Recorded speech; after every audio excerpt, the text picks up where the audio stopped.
Kiswahili kiani nisikie kama ni bongo. Tulikuwa tunapita nisikia ndio marafiki yangu. Walikuwa mkusema mababa sema kansela wanafukuza ukazi wanafukuza ukazi. Sasa nikasimama sikujua mimi kansela nani wewe kama ni wewe ndio kuuliza mdogo yangu. Hiyo sasa ile habari unaongea pale kweli kazi ilinishia. Kazi iliniharibia. Acha kusema vile mdogo. Yaani hapa nakuwa mfano wa kilema. Ila kwa nini kiache? Bali fukuza. Ulitokana mkubwa. Adabu ni mrefu sana lakini usikie tu kama. Mdogo wangu. Unajua ulikuwa tusaidia sisi.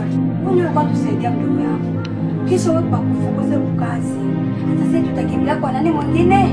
Dada yangu ni hapa kiliko yenye kuniisha moya.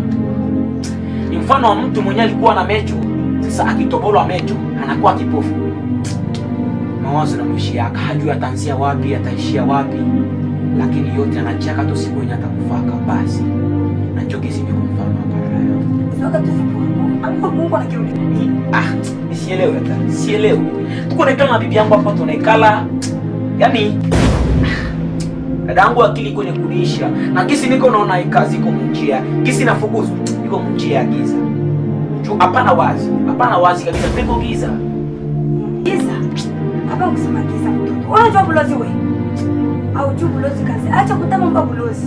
Kama bakuloka hapana kusema. Kweli dada. Kazi nyingine inaisha kaduma na kuna ulijikotota mkazi. Hakuna shida dada yangu. Yote tunamwachia Mungu. Juu mimi naongeaka sana usitukane mtu mwenye akutukanaka. Jambo yako nisitukane mlozi juu ayani lokaka.